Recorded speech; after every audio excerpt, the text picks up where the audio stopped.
बोले जी ध्यान के बाद तो मेरे सिर में दर्द हो जाता है, फिर कई घंटे तक दर्द रहता है, मेरे को विश्राम करना पड़ता है, मेरे को गोली खानी पड़ती है, दूसरे काम में कर ही नहीं पाता हूं मैं, ऐसी थकान सी हो जाती है और दर्द बन जाता है, किसी किसी को दिन दिन भर बन जाता है।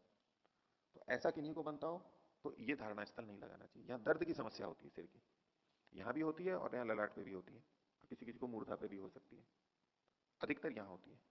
तो उसमें कुछ कारण उनकी मांसपेशियों के संकोच का है, वो अधिक भींच लेते हैं, एकाग्र कर लेते हैं, धारणा लगाने के लिए नेत्रों को जोर से बंद कर लेते हैं, ललाट को कर खींच लेते हैं, यूं तनाव ले आते हैं, उसके कारण भी दर्द हो जाता है। लेकिन अगर हमने इसको ढीला छोड़ रखा है सारे को, नेत्रों के आसपास, सिर को ऊपर और नेत्र पलकों को भी नहीं भींच रखा है, तो भी किसी किसी को दर्द होता है, अंदर की तरफ से होता है, खिंचाव दबाव होने से।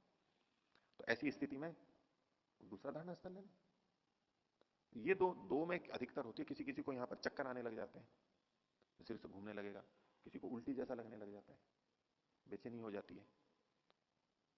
और फिर जैसे कि हम झूला में झूलते हैं, अधिक देर झूल लें, गोल घूम लें या गोल चक्कर लगाते हैं, तो एक थोड़ा चक्कर सा बन जाता है सिर में, घूमता घूमता था तो लगता है जैसे कि मैं अस्थिर हो गया हूं, चलते हुए भी यूं लगेगा कि जैसे मैं स्थिरता नहीं है, कोई डावाडोल हो रही है स्थिति, शरीर तो है लेकिन अंदर की स्थिति में ऐसा प्रभाव आ जाता है। तो अगर किन्हीं को ऐसा प्रतीत होता हो तो वो भी धारणा स्थल नहीं लगाए। नासिका का अग्रभाग है, ये निरापद है, यहाँ पर मेरे सामने तो कोई व्यक्ति ऐसा है नहीं और ना मेरे को कभी ऐसी प्रतीत हुई कि यहाँ कोई बाधा होती है। जीभ जीभ का अगला भाग है, अंदर जीभ रहती है, उसको अधर में कर लिया और बस उसके अग्रभाग पर केंद्रित हो गए, अनुभूति प्रतीत होगी वहां पर, अधर में है संवेदना वहां भी प्रतीत होने लगती है, कंठ वाला भाग है, यहां भी कोई दिक्कत नहीं होती।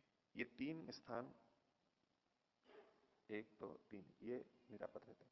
नाभि में भी मेरी जानकारी में तो कभी कुछ हुआ नहीं, किसी को होता हो तो होता हो नाभि में, बाकी यहाँ बहुत ज्यादा होने लग जाता है किसी को। तो प्रारंभ में यहाँ करना चाहिए, फिर धीरे धीरे यहाँ का भी अभ्यास कर सकते हैं।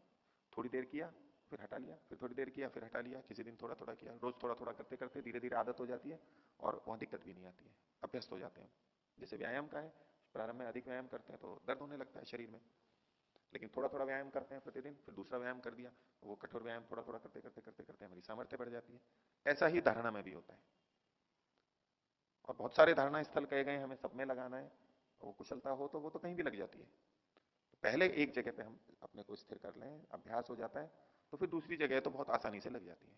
प्रारंभ में जो व्यक्ति ध्यान साधना नहीं करते हैं उनको धारणा लगाने में कहीं भी लगाओ तो दिक्कत ही आएगी। तो किसी एक जगह अनुकूलता से कर लें और बाकी जगह तो फिर हो ही जाता है।